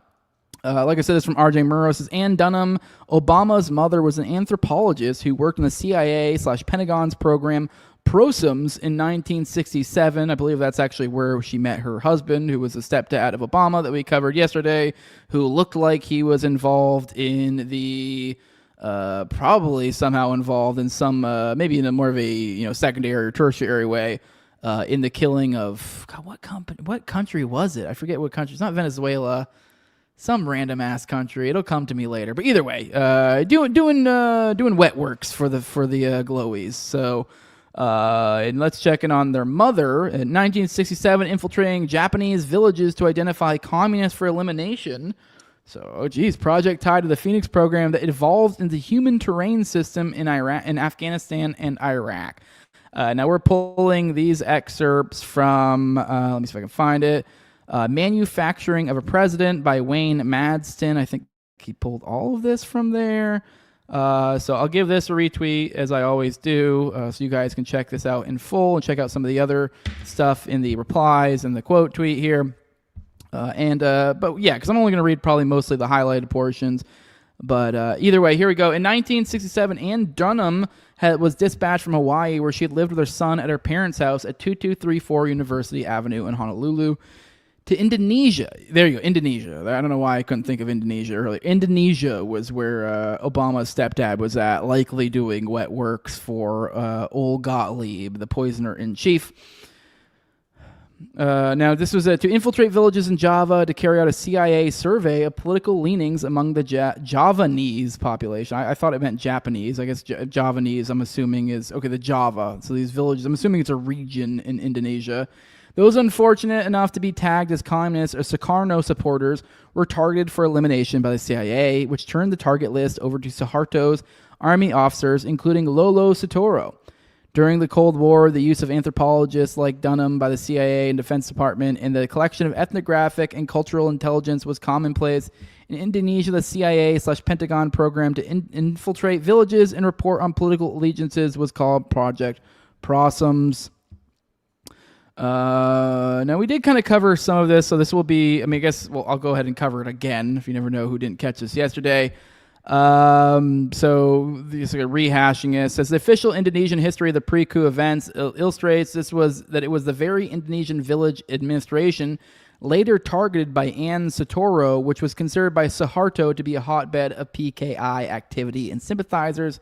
USAID, a pass-through for CIA work, and anthropologists like Dunham, along with the CIA-linked Ford Foundation, provided Dunham's pacification project with tons of cash through projects like Prossums. Ann Soetoro's covert work for the CIA and Pentagon's Project Prossums, the ethnographic political mapping of pro- and anti-government tribes and villages in Java, was complemented by Lolo's access to topographic maps of Java and other islands. Funny, it's even more like, with this project, the Prossums, and like mapping all this stuff, it really is like a pretty good little lead-in into our dig into all these database industries like Polymarket and other similar such things. Obviously, this is far more of an analog version of it back then. Continuing on, digging through some of these highlights. The liaison with the CIA was through the Counterinsurgency Information Analysis Center at the Special Operations Research Office at American University. SORO was the initial funding organization behind projects Camelot in Latin America and Prossums in Indonesia. So that was the project that Obama's stepmom was working on, that Prossums.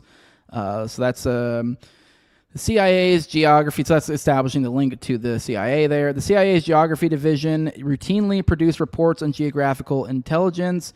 The reports contain detailed data on remote ethnic groups, such as those in northern Thailand and the Thai-Malay border, that was directed at enlisting ethnic group participation in counterinsurgency and counterinsurgency activities. There was some evidence the CIA moved Lolo to a house they owned to provide better security for Lolo and Ann, both of whom were important in the post-coup village and rural area pacification program to root out communist cadres. Project Prossums, which had a now infamous counterpart in South Vietnam called Phoenix. So many people may remember that one. So that's kind of the parallel to Phoenix at the time. So we can see here more. This is the program's counterpart in South Vietnam, which targeted Viet Cong and Viet Cong sympathizers for eradication, was known as Civil Operations and Revolutionary Development Support, and the Phoenix program. President Obama retained funding for the two programs' modern-day successor, the Human Terrain System, which has targeted villagers and peasants in Afghanistan, Iraq, Pakistan, and Somalia, and other countries thought to be sympathizers of Al-Qaeda and its offshoots. So they're applying that similar program that Obama extended. It's weird how history rhymes, isn't it? The targeting of village leaders, a replay of the CIA's Phoenix assassination program in South Vietnam, part of CIA's Southeast Asia Regional Chief William Colby's CORDS program, was a charge leveled against those involved, which HTS, which was the human terrain system that we just mentioned.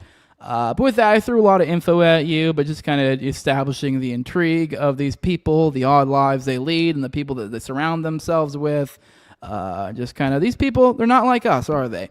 But with that, let's get into, let's dig into this read on Unlimited Hangout. Like I said, this should be our second to last part of this. We'll be covering Joey Krug, Augur, Ethereum, and Market Force Divination. So let's break into this. It says Joey Krug, born in 1995, began mining Bitcoin in his bedroom in May 2011. At around 15 years old, by late 2013, Krug was inspired by a recent price surge to pursue cryptocurrency more seriously and began a Bitcoin club at his university, eventually founding a Bitcoin point-of-sale company. 2014, Krug and teamed up with his college friend Jeremy Gardner and computer scientist named Jack Pearson to put together a decentralized prediction market called Augur. Augur was inspired and derived from a Bitcoin-based project called TruthCoin. The first version of the white paper for TruthCoin was published in December 2013 by Paul Stork. Sorry, I probably fucked that up. Interestingly, only 3 years before the renewed interest in cryptocurrency-based prediction markets, DARPA's sister agency, the Intelligence Advanced Research Projects Activity, IARPA, which is responsible for paying for experimental projects for the U.S. intelligence community, announced they were launching a 4-year, $50 million program that would pay people willing to predict major world events. This program, known as aggregative contingent estimation, or ACE, was headed by Jason Matheny. After running ACE and later IARPA as a whole, Matheny launched the Center for Security and Emerging Technology, CSET, with the $55 million grant he received from the Open Philanthropy Project, co-founded by Facebook co-founder Dustin Moskovitz. The ACE program officially ended in June 2015, shortly after Krug formalized the non-profit entity tied to Augur Development, the Forecast Foundation. Soon after the launch of the Ethereum network in 2014, Ethereum co-founder Vitalik Buterin approached Krug. Buterin had recently received a Thiel Fellowship to further development of Ethereum.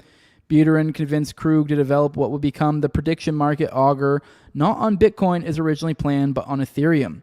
Buterin argued that doing so would allow Krug to take advantage of a more expressive smart contract programming language than what was then available on Bitcoin.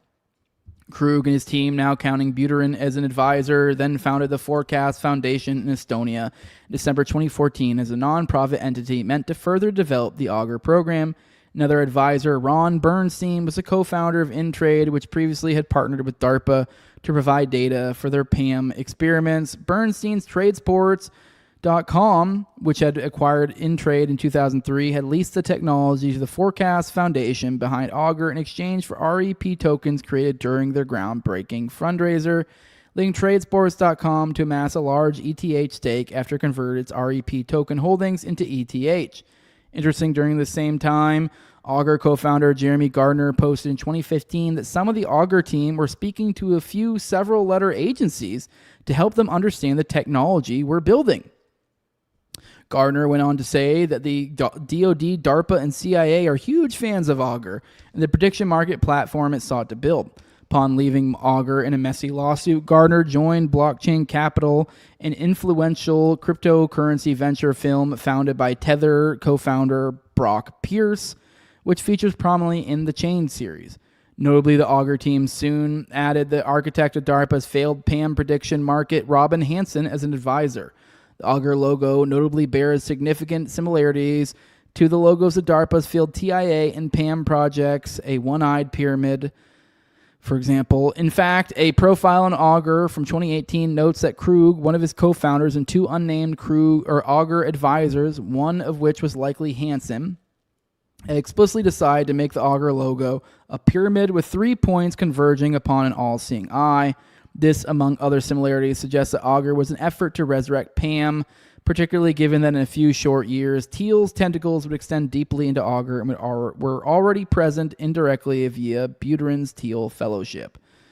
Here shows the evolution. We talked in earlier segments about PAM and then also IAO, which were like these DARPA projects that ended up getting shelved. And here is what they look like. And they kind of were like, had similar logos because they were meant to do like similar sort of things. And then here's Augur, more of a new age version of that. They kind of, simplified the idea, the eye, Earth, pyramid, kind of combining all these into like one here. So here you go.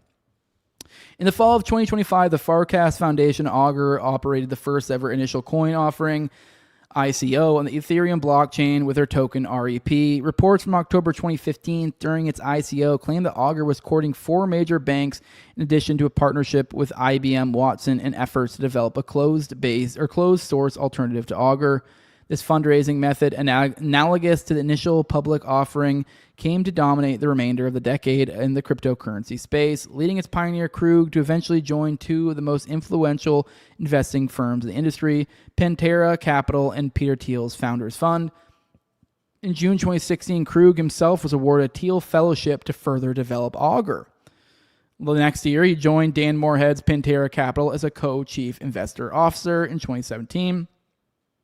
In June 2017, post published on his Medium announcing his Pantera appointment, Krug specifically noted that this would help solve a dire need for liquidity on Augur, even stating that Pantera would be actively trading on it, saying once Augur is out, we can even trade on it, which will increase liquidity and be good for everyone. There are no set allocations for anything in the fund. It's all about capacity and what we can spend the money on that is the best investment / most profitable. If 1 million people show up one day, one of Augur's full release, then there is probably no need or edge for us to trade. But if it does not happen, we will trade as long as we have an edge. This is not altruism. We are not planning to lose money to attract users to Augur. However, since we have an edge even in markets like Bitcoin, we will almost certainly have an edge on Augur markets for quite a while. In July 2018, Augur released its primordial iteration based upon the native Ethereum network token ETH and its rep token that had been created during its groundbreaking ICO. According to Krug, version 1 of Augur was a very slow, expensive, difficult to use version and left users exposed to varying price fluctuations of tokens. As the Augur blog noted in 2021, version 1 was their first real-world deployment of a free and open prediction market, which allowed the community to test many hypotheses and ideas that had been written about for decades prior by many academics, software engineers, and free market information enthusiasts. In other words, it was an economic experiment. Version 2 of Augur, launched in 2020, replaced a unit of account with a stablecoin, specifically using DAI, an algorithmic stablecoin managed by MakerDAO. Despite version 2 solving a lot of issues from version 1, it became clear that Augur was too resource intensive to live fully on Ethereum mainnet. Due to this and because of the evolution of externally traded Augur shares on existing automated markets, the Forecast Foundation was ultimately led to launch Augur Turbo in 2021. Augur Turbo partnered with Oracle provider Chainlink and Ethereum Layer 2 Polygon, both infrastructure partners that Polymarket would utilize only a few years later. These decisions to move toward L2s and stablecoins were anything but trivial. In fact, Krug himself has expressed that without cryptocurrency, prediction markets would be unable to function. According to Krug, 2 of the main pillars of the prediction market industry at large, a 24/7 global internet-based market and practically irreversible transactions, helped unlock prediction markets' ability to function and succeed. In a traditional online betting market with legacy financial rails such as credit cards, there are few legal protections for bookmakers to successfully fend off scams in the event of a market loser claiming that their losing bet was made fraudulently. The credit card company ultimately becomes the oracle of the payout, meaning that it solely holds the decision to settle the funding transaction even after the event the bet is predicated on has passed. Cryptocurrency also helps market makers circumnavigate laws such as the Unlawful Internet Gaming or Gambling Enforcement Act, which prohibits gambling businesses from knowingly accepting payments in connection with the participation of another person in a bet or a wager that involves the use of the internet. For example, a user could bet $100 the U.S. would win the World Cup, and even after the team is eliminated and the terms of the bet are closed, said user could phone their credit card company and claim the bet was made fraudulently and ask for their funds to be returned. In contrast, when a bet such as this is made using stablecoins in the form of a smart contract, even prior to completion of the terms of the bet, the payouts are already funded and set to be distributed. Unfortunately, the use of cryptocurrency alone does not completely remove the need for trust in such a scenario. The smart contract innately requiring an oracle to feed the correct market outcome data, which then triggers the payouts. This issue, known colloquially as the Oracle problem, and how it relates to Polymarket's legal standing and centralization, is to be discussed in greater detail in Part 2 of this investigation. While still at Augur, Krug received an email from Shane Copland describing ideas to improve Augur and sent further repeated investment pitches for Pantera's then CIO to consider. Krug explained that prediction markets are one of the hardest types of startups to build, and that while there have been dozens, none of them hit escape velocity. As noted earlier in this piece, the Augur co-founder told Copland that if he could create a prediction market that reached a target volume of $5 million a week, then he would invest. During and after his time at Augur, Krug participated in many advisory roles within the cryptocurrency industry, notably including a 2019 appointment to the advisory board of a novel dollar stablecoin project called Ampleforth. Ampleforth was created to develop a dollar stablecoin that fluctuates its supply based on external information, like the consumer price index, in order to stabilize purchasing power. This project brought Krug's expertise in crypto-based prediction markets alongside giants of the retail service data industry, including former employees of Google, Uber, and Facebook, all companies that have been notably pioneered data-driven predictions as part of their commercial products. For example, one former Uber employee who joined Ampleforth, Aditya Saragwi, worked on Uber Places, which necessitated autocomplete search, destination prediction, and current location prediction, and became the primary engineering point during a multi-year maps contract between Google and Uber. Uber was notorious for hiring former intelligence officers, including former CIA, FBI, and NSA employees, and it reportedly amassed a high-functioning corporate espionage force. Its founder, Travis Kalanick, was a fellow peer-to-peer data pioneer, having developed a program similar to Napster called Scour before he led a hostile technology-driven takeover of the world's taxi industry. As noted earlier, Kalanick was the other tech billionaire that Copland closely studied, in addition to Mark Zuckerberg, and was the other figure alongside the Facebook founder that Copland has acknowledged he sought to emulate. Kalanick and his company's utter dismissal of the current legislative environment while building the disruptive ride-sharing business would go on to greatly influence Copland's indifference to the law. While Polymarket was breaking ground during and before the 2024 election cycle, the similarities between Napster, Facebook, Uber, and Polymarket include their legal disruption as a service business models and their formative operations within a regulatory gray area, if not simply illegal. Other areas of overlap are discussed now and in Part 1. Alongside Krug on Ampleforth's board sat members of the Hoover Institute, an eventual technical project manager of Facebook's stablecoin project Libra, and an early influential Facebook employee, Sam Lessin. Lessin was a former classmate of Zuckerberg's at Harvard who sold his company to Facebook and formally joined the company in 2010.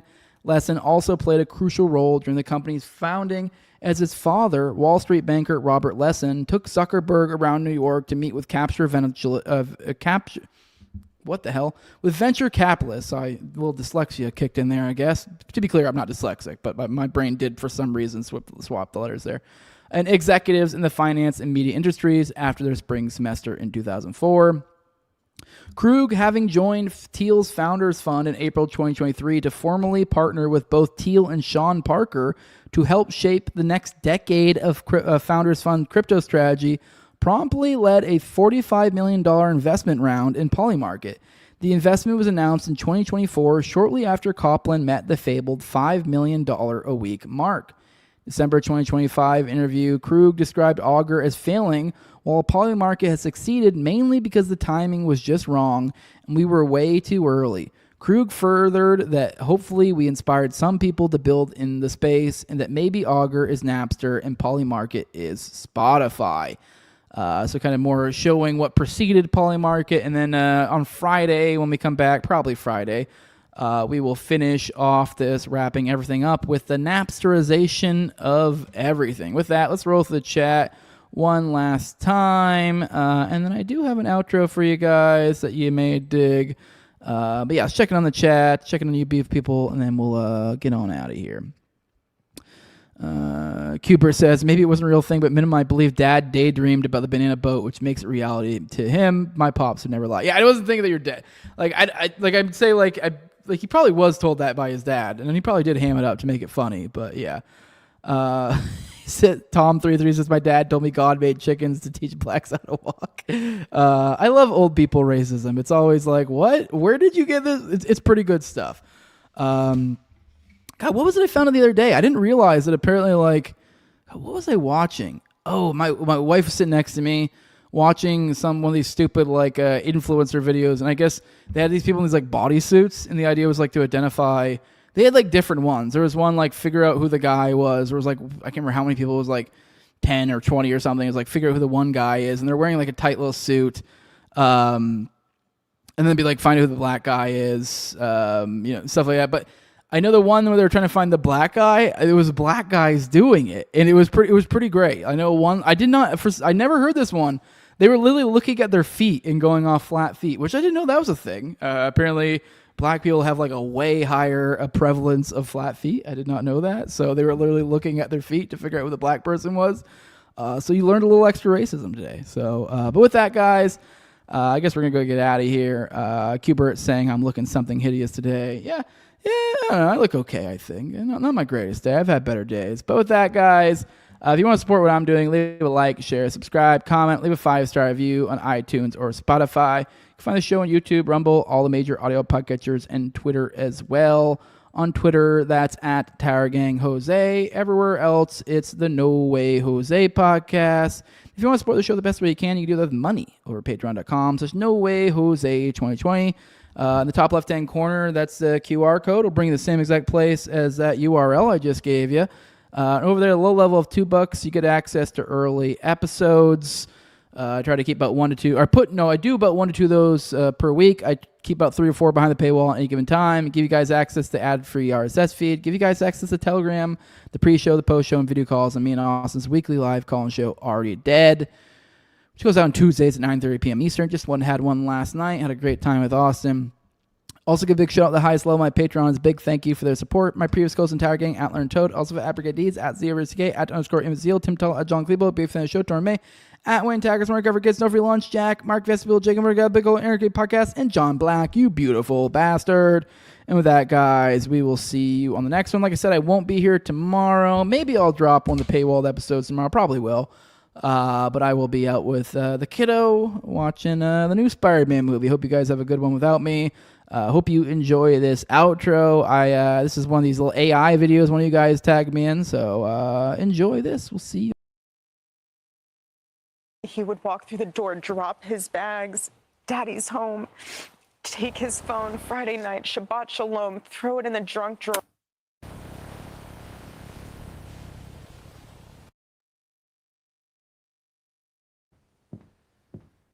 I'm in here. Shabbat Shalom, Daddy's home.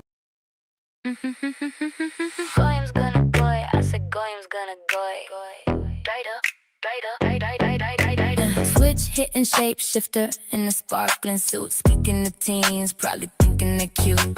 Groom to the nines, but we're about to go max. All these Sabbath lies, never sticking to the facts. Stop in the name of God, just stop. That's it. It's never been convincing. You really should quit. Don't answer the questions like the public demands, but come for Shabbat and you're about to throw hands. He love locks, the logic's not faulty. They're delicious, they're crunchy and they're salty. Enough is enough with the dreidel made of clay. Charlie had a goy toy and he'd be spinning it all day. Man, I should've known. Shabbat Shalom, Daddy's home. Throw down the phone. Yeah, I should've known. Shabbat Shalom, Daddy's home. Throw down the phone. Blake with that closeted homosexual vibe. 8-inch part like Tim Pool, really selling that lie. Tyler swinging both ways, embezzling the till while he screws with the boys and the donors get the bill. Mikey hips swaying away with the perfect Russian beard. Walking from the scene like the truth disappeared. Andrew COVID on his knees for whoever will pay. Had a PR and a submissive cock every day. He love locks, the logic's not faulty. They're delicious, they're crunchy and they're salty. Enough is enough with the dreidel made of clay. Charlie had a goy toy and I should've known. Shabbat shalom, daddy's home. Throw down the phone. I should've known. Shabbat shalom, daddy's home. Throw down the phone. Baby, turn off the phone, let the goyim unwind. Shalom in the home, leave your Christian faith behind. We get it, Blake, Charlie like. Really, really love Shabbat.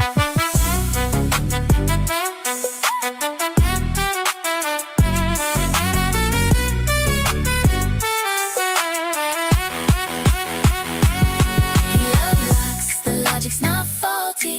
They're delicious, they're crunchy and they're salty. Enough is enough with the dreidel made of clay. Charlie had a goy toy and he'd be spinning it all day. Man, I should've known. Shabbat shalom, daddy's home. Throw down the phone. I should've known. Shabbat shalom, daddy's home. Throw down the phone. Man, I should've known. Shalom, daddy's home. Throw down the phone. I should've known. Shalom, daddy's home. Throw down the phone.